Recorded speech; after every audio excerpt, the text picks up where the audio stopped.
Branding isn't just a logo, it's a mindset. A holistic approach shaping identities, experiences, and leadership at every level.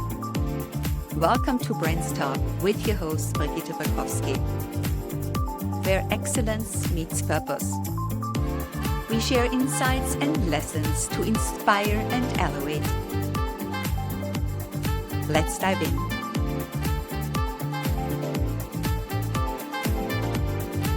My guest today is Karen Ann Bullock.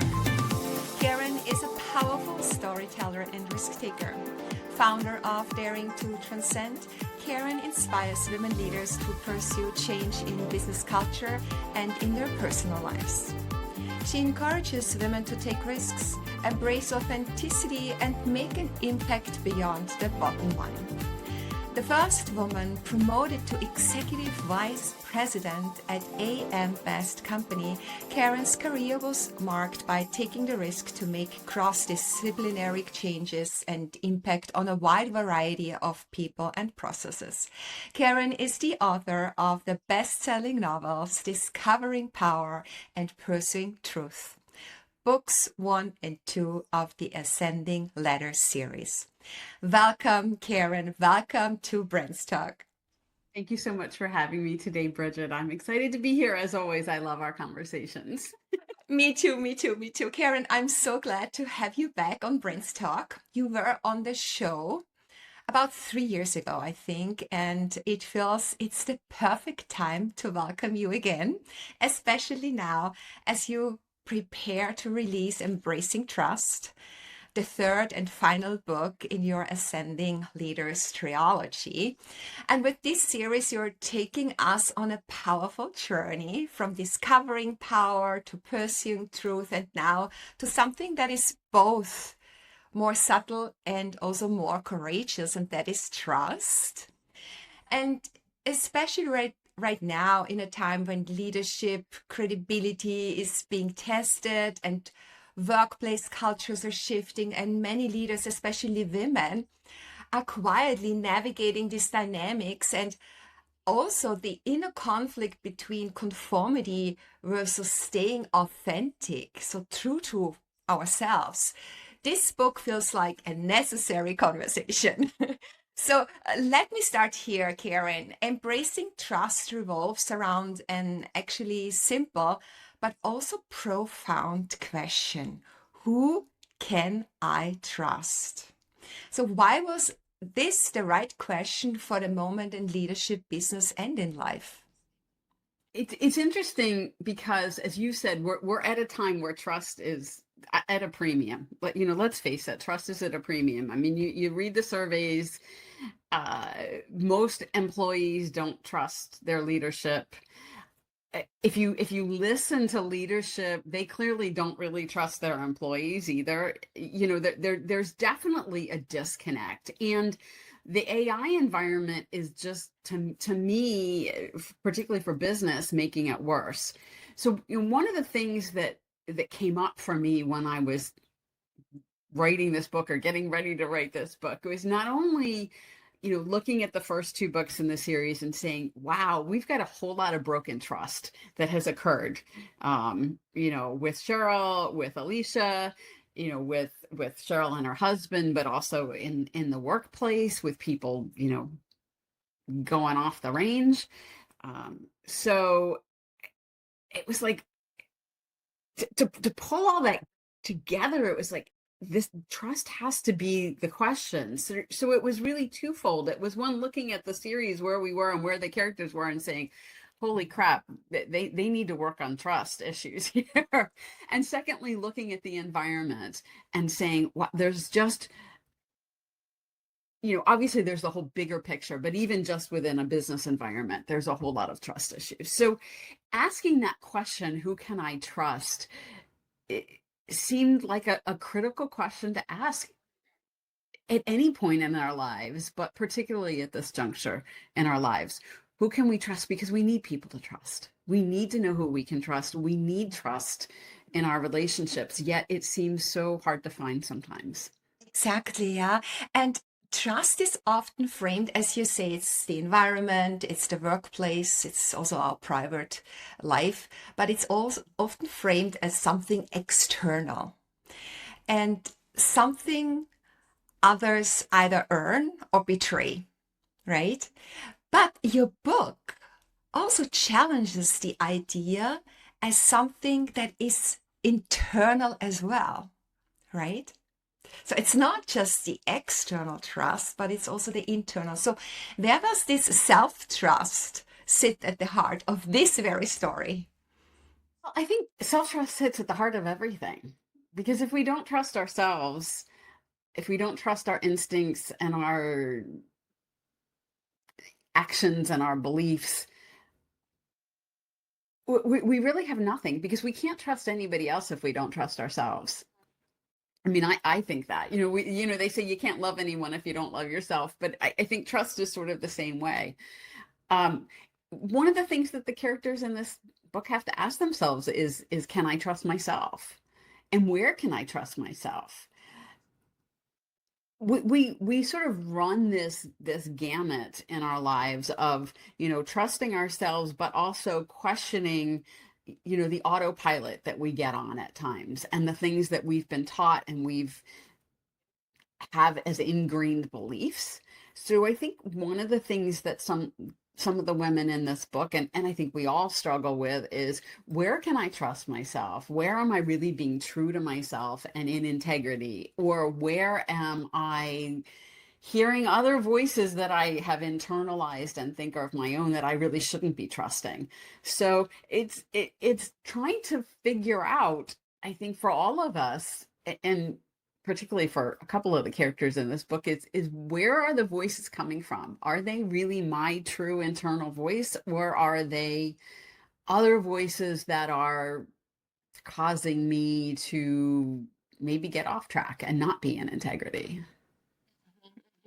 Yeah, this is really interesting because that's the strength of the book. It's about trust and the many layers of trust you explore in the book across relationships, personal, professional, but also the relationship with ourselves, like internal, right? So, Yeah. was that range intentional when you were writing the book? And what do you hope readers take away from seeing trust explored so multi-dimensional? Yes, the range of trust was intentional, because I guess, really, my books often reflect to some degree, maybe not in facts and situations, but, the ultimate journey that I'm taking, right? And so trust is an issue in all of our lives, let's face it. And it's been an issue in my life in different ways. And so when I thought about trust, it's like you have to explore it from every angle, because it's not, if you just look at one aspect of it, you're really missing the big picture. So it was intentional, and that's one of the things I love about writing fiction is, I can be multidimensional with it, because I can put the characters in situations that allows me personally to explore the situation and the trust aspect in that, but it also allows the reader to. So I think that's what's fun about writing fiction, is I can put the characters in different situations. They can try things out. We can see different perspectives from it. For instance, the trust between Dave and Cheryl, we get a little bit of his perspective in it. So it's it is multidimensional. And I think what I would really love to get the readers to take out of this is exploring trust in their own lives, exploring it in their workplace, exploring it in their personal relationships, and, as you said, exploring it within themselves. So hopefully the book will take people through a variety of scenarios and situations that the readers can see reflected in their own lives, maybe not exactly, but in some way, shape, or form, and help them, move forward with trusting more wisely and profoundly in their lives. Yeah. And also, when it comes to trusting and moving forward based on trust, Also, integrity as a leadership choice comes in here. So, integrity, what I figured when reading it, plays a central role throughout the whole novel. And it's lived also something as, you know, as a costly choice sometimes. Because you have to make all these decisions. Many leaders fear that when they stay in their integrity, it will limit their opportunities. So, from your perspective and through your characters, how does staying in integrity actually open doors rather than close them? So, how do you bring that to the forefront? Integrity is the major theme behind the whole series. So, starting in book one, through book two, part of it is with Cheryl, but then, other people trying to discover and stay in their integrity. I think for me,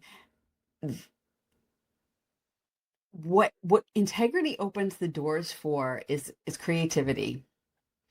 Right. Sometimes we think, okay, this is the only way to stay in integrity. And, I have to tell the truth, or if I'm in integrity, I have to do it, this way, or I have to quit my job, right? Or I have to, stand up and make a scene, or whatever it is. And sometimes, yes, you have to do those things.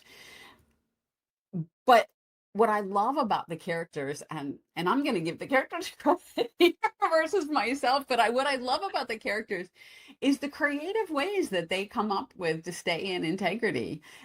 And it's not always the obvious. And I think that's the cool thing about integrity is if we really dig deep with it and we really stay in integrity and stay in trust as we're building this up, we can come up with solutions that are outside of the box. And that is where really the transcendence comes into play. That's where we really can take things to the next level. And that's where we can really enact true change in the workplace culture and in our personal lives. Because creativity is at the heart of really being able to take things to the next level.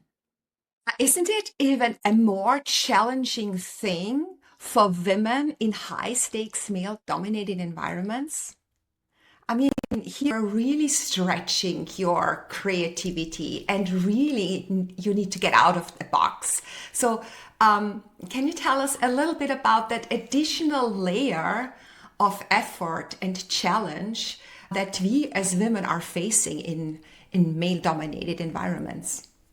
Well, honestly, yes, women are facing it in male-dominated environments because there's sort of a standard operating procedure, right, that we've been following for decades. And that's starting to break down now, which is what's exciting. And it's exciting about having women in leadership to, bring different perspectives to the table. But I think both men and women struggle with this. I don't think this is a female only issue. I really don't. And the creativity is saying, okay, the standard operating procedure says I can do X, I can go along with the party line and follow along and not ruffle feathers and, keep on that career path, and I'm going to get rewarded for it eventually. But the cost is going to be real internal conflict that I feel really uncomfortable and I'm really unhappy all the time.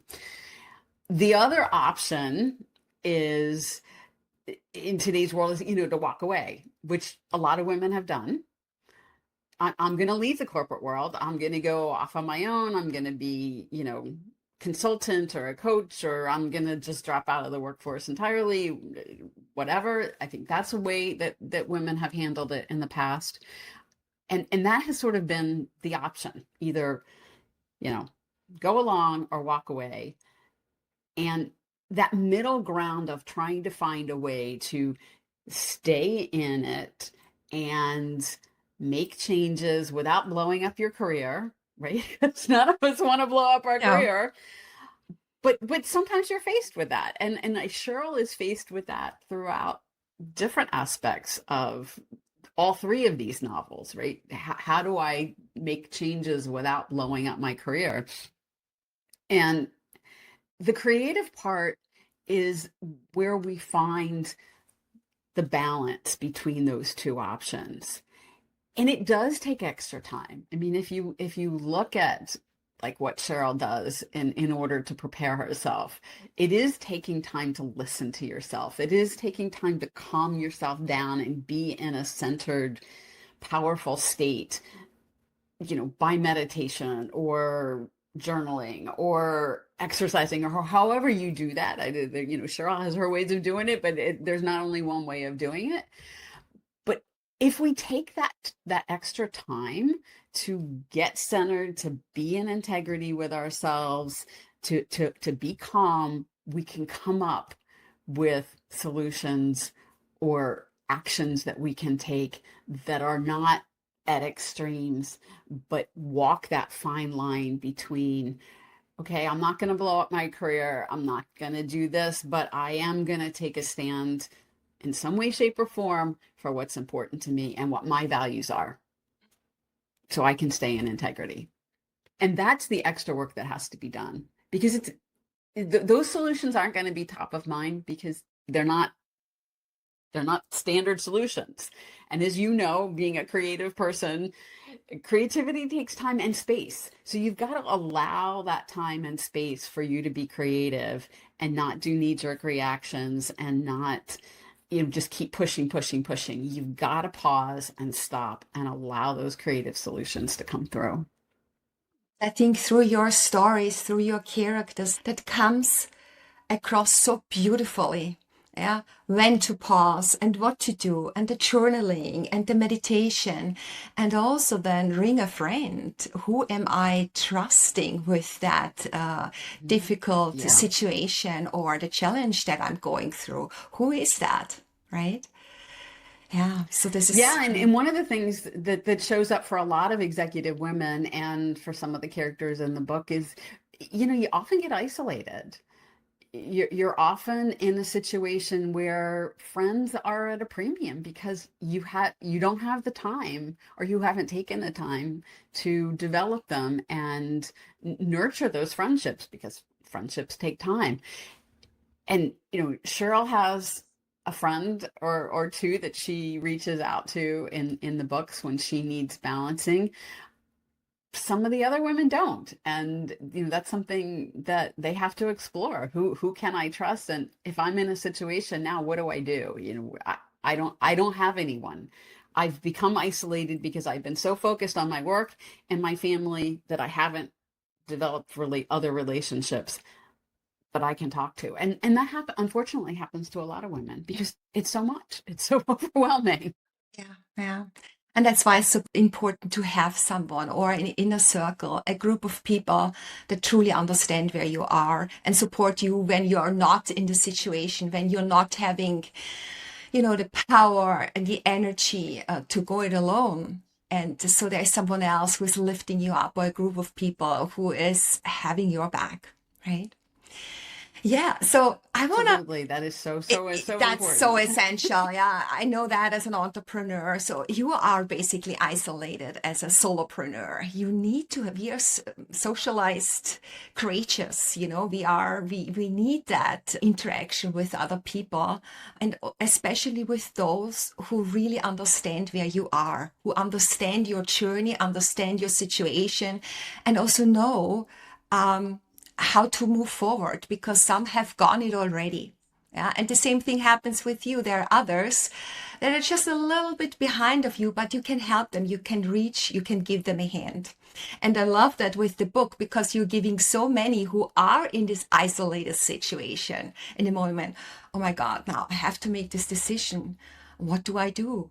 Whom do I trust? My colleagues, my friends, my partner, my family, myself? Yeah, that's the question. And yeah, this comes across. Those are the questions. Those are the questions. Yeah. Now, I would like to go a little bit behind, a little bit. I want to know a little bit about your creative process, where the stories come from, because the readers should read the book, right? Now, I would like to know how this beautiful book came together, because your characters really feel deeply real, relatable. They are complex, flawed, which I like, because there's this kind of vulnerability in it. and feel so darn familiar because I even saw myself in there. So how do these stories come to life for you, and are they inspired by personal experiences, observations? Because there are some details that I figured, like cultural backgrounds or international elements. Yeah, they feel very intentional. So how do your own life experience and travels weave their way into the narrative? A lot subconsciously, I will tell you. A lot of it is subconscious. Wow. Some of some of the big ideas, though, it's really interesting how these books unfold, because I don't always know when I start writing a book where it's going to go.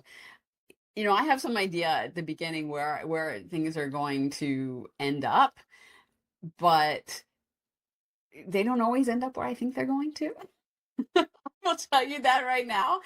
And um the characters sometimes will take detours that I'm like, what the heck is going on? So consciously, my ideas come from, yes, some of my own experiences, from experiences of other people, right, that I know, having conversations with other women or other men that are in the workplace, other situations.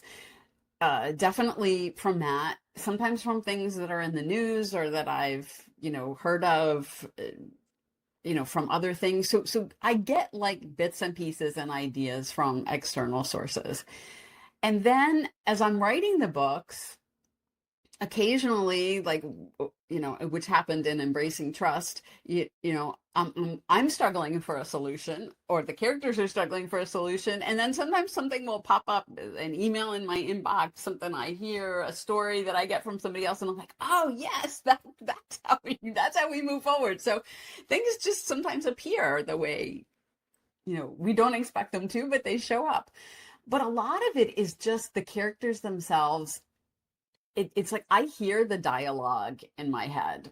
I know I sound a little nutty, but this is the creative process. I hear the dialogue, and so I kind of can build the story around the dialogue. Sometimes it's inner dialogue. Like sometimes I'll hear Cheryl talking to herself, or wrestling with something, or sometimes I'll hear dialogue between the characters, and then I kind of start there and build around it. So it's a multifaceted process. It's not a linear process. I know for some people this is definitely not a linear process. Although I do write the book generally in a linear way. I start with, chapter 1 and go forward. Like in Embracing Trust, the prologue was written at the end after the book was done. So, I don't always know that either. Or sometimes I write, several chapters this way and then go back in and insert other things in. It was just so interesting for me to hear how this book came together with all the twists and the turns, and it's actually the third book in this trilogy. I would love to look at the picture arc right now, because Embracing Trust comes at the end of this ascending letter series, you call it, following Discovering Power, Pursuing Trust. So how does this final book, if it is final, you never know, maybe there's something else coming up. You never know. Yeah. These characters may not be done. I have to wait and see what they're going to say. Yeah, there are always some cliffhangers out there. You're wondering, okay, and now what? Yeah, but let's say it's this a trilogy. Yeah, so how does this final book bring the trilogy full circle? Yeah, so what transformation are you inviting the readers into when they start with discovering power and then pursuing truth? So there's like a series and then going into embracing trust. There is a meaning behind, I'm sure. Well, obviously, Cheryl Simmons is the main character in all three books. So, the story arc is of over the trilogy is largely hers, with the supporting characters kind of giving different aspects of that journey, to alternative or deeper aspects of the journey. But ultimately, the journey is exactly what we were talking about earlier, the cycle of integrity. Understanding, particularly for Cheryl, for an executive woman, for someone who is, you know, in discovering power, trying to determine what she can and can't do. Like, where is her power? Is it in her title and position? Is it her inner strength? Is it her integrity? Is it, where is her power, and how can she use it? And what does she want to use it for? Pursuing truth, dives into, it's sort of the precursor to the trust, like trying to find out who's telling the truth, what really is going on in the situations, and taking the time to dive deeper into a situation and not make a bunch of assumptions. So again, staying in integrity, trying to figure out what the truth is, diving into that. But truth is a big, what is her truth? What is her truth? And then finally, embracing trust is trusting that integrity that's been building in the others. How do we really land it, bring it home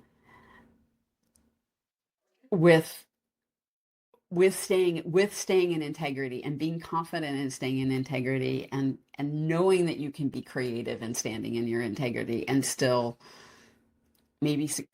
succeed in whatever way that looks like. So I love that, there's Cheryl's journey, which is the, sort of the overarching one, but I love that the journeys of the other people in the book sort of give alternative solutions so that there's not just one way of staying in integrity and finding it. But integrity is really, how do you do that in today's world, which is really, really hard? I think it all comes back to what comes from within. Yeah, the trust and the truth, and owning that, and really also allowing yourself to trust yourself. I think this is also a huge resolving the inner conflict. I think for really at the bottom line, our integrity shows up when we have a lot of inner conflict. Yeah. And so really the course over the series is, how different people are resolving that inner conflict to get to a place of integrity. Because when you're in inner conflict, when you've got that churning in your gut that says, that's usually meaning you're out of integrity, or you're heading out of integrity. Exactly. Yeah. And really, these inner conflicts revolve around our values, our ambitions, our belongings. And when we're facing relationships with betrayal, accountability, but also growth, yeah, how do we act on that? And how do we take that as a learning going forward? And at the end of the day, it always comes back to trusting ourselves how to deal with that, because we can have like 10 different opinions and we talk to 10 different people. And as you say, there are 10 different ways of giving you advice. But at the end, Sure. You gotta decide which path to go forward, and take the responsibility for that. And that's not easy to do. And, the characters struggle with that. Yeah. All of the characters struggle with that.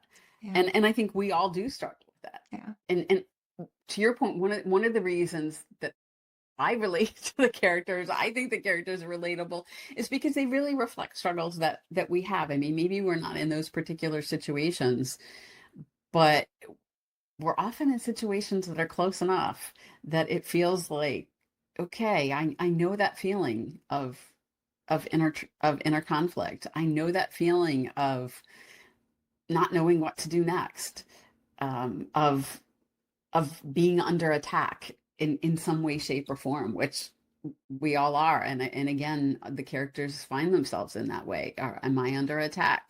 And by whom? Sometimes it's even by themselves. Exactly. Sometimes we attack ourselves. So it's really interesting to me how they choose to resolve those things. For me, the whole book, it was a journey of reflection and food for thought. It was really something that you don't read like in one thing. I mean, you could, but if you take the time also to read between the line and to reflect to your own life and to your own circumstances that you had in this kind of situations way back, and how you handled it and how you would handle it now, because you have grown from that. And then certain things you might not have understood at that time, but now you see what was the gift in it actually. It made me become stronger, also in my personal development. And how would I choose now? How would I decide now going forward? So I have two more Yeah, absolutely. questions. Thank you. Yeah. Um, Besides the book, beyond the pages of the book and everything, what does embracing trust truly mean to you? It means taking a leap of faith. Mhm. And that's sometimes hard to do. And what I've realized in my own trust journey that yeah, I mean, we're going to get hurt. People are going to betray us in big ways and in small ways. And we have to make the decision to take a leap of faith at some point, whether it means taking a leap of faith to trust someone who has screwed up and give them another chance, or does it mean taking a leap of faith to say, I'm going to trust myself that this person doesn't belong in my life or this situation doesn't belong in my life. At the end of the day, trust ultimately is taking that big step to say, I'm going to trust myself to make the right decision, A, or the best decision I can. Maybe it might not be the right decision, the best decision I can right now. And I'm going to trust that I have the resilience to survive it no matter what I do. And that, I think, is the a big part of self-trust for me is I'm not always going to get it right. And if you only trust yourself because you think you're always going to get it right, you're going to put yourself in a really tough situation. But for me, part of the trust is knowing I've got the resilience to survive this. And that even if I make the wrong choice now, A, I can change it in the future. And B, I'm going to make it through regardless. It might hurt. I might be in pain. I might suffer some kind of loss from it, but I'm going to survive. You're gonna survive. Yeah, exactly. Thank you so much. Final question. I'm so curious. Have you ever imagined that the Ascending Letters series as a Netflix series or limited edition? I love that. I've thought about writing a screenplay for it. You did. But and that'll be interesting to see because whether there's a number of people that are asking, some of the people that have read the early copies of Embracing Trust are saying, hey, we want more more of these Yeah. characters. So I don't know whether there's going to be more of the Ascending Ladder series or Hmm. whether I learned, at some point I learned to write screenplays and try to do it that way. Don't know. We'll see. We'll see what the future holds. But I do think that they could make a fun series, I especially some of yeah. the things that happen I in think the so books. too. It I goes think so would be too. good TV drama. Yes, I think so too. It would make a great screenplay. So, what's your next action towards that? Well, right now I'm focused on getting Embracing Trust out into the world. Yes. And I have to wait and see Mhm. where the characters take me next. Okay. Because I'm starting to get some inklings that there might be a book for, Or you but I over. don't know yet. Oh, you don't know yet. You have no idea. I was just thinking if there's any idea already, after now you have There done. are there are a few ideas. There are a Okay. few ideas. I'm getting some inklings. We'll see. I think once you started, you will not stop. It's gonna be a continuing journey. Wonderful, wonderful, wonderful. Yeah, so when is the book going to be released? The Kindle version is going to come out on February 24th, 2026.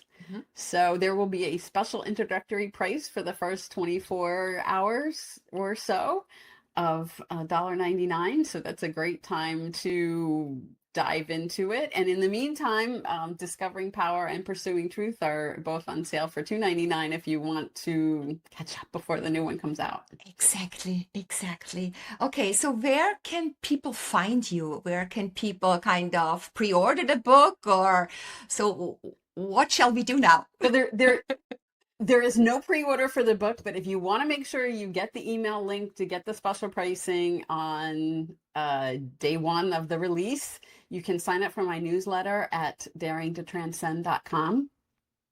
So you can sign up, or you can connect with me on LinkedIn, and I'll be happy to get you the information that way. So those are the two best ways to find me and make sure that you don't miss out. I will put everything in the show notes. It's gonna be there, and also gonna promote the book. So my fingers are crossed. It's going to be another bestseller for sure. I know that. I'm really excited about it. As a writer, my journey as a writer, I can see how I've evolved since I started at the beginning, and I feel like the books keep getting better and better. Yeah. I mean, the book's all great, but it's the way of how you see yourself writing and being comfortable with it and the feeling that comes along with that, right? Yeah. Yeah. And my skill set grows. It's a process. It's a process. It's not only the creativity, but it's the skill sets to put the creativity in writing. Yeah. Great. Karen, before we wrap up, I'd love to end with a fun rapid fire session.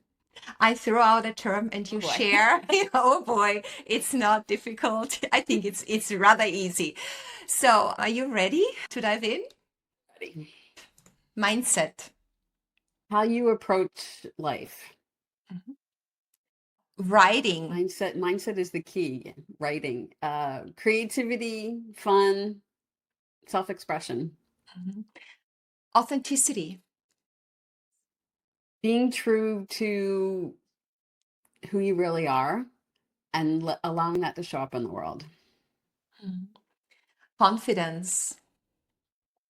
Knowing that you are resilient and can survive. I think that's the root of confidence is understanding your resiliency. Detours. We love that, right? Detours. The unexpected adventures in life that often have pearls in them that we would never find along the regular highway. Yeah. All right. And last but not least, what does a brand mean to you? What is branding for you? Branding is showing the world who you really are. Maybe not all the nitty-gritty details, but the essence of who you are. A good brand shows the essence of who you are. Beautiful. Karen, thank you so much for being my guest today on BrandsTalk and sharing with us some background information, the idea to your upcoming book, which I know for sure is going to be another bestseller. And I'm looking forward to hearing more about the next upcoming books, and I'm sure there is something already going on. There is something. Thank you so much for having me, Brigitte. It's always a pleasure to talk to you, and I love your questions because they make me think too. So I hope your listeners also just appreciate how great an interviewer you are at this time. God, thank you so much. Thank you, Karen. Thank you, Brigitte.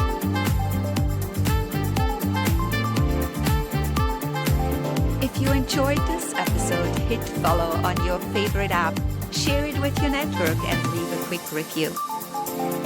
Stay tuned for the next episode and keep shining.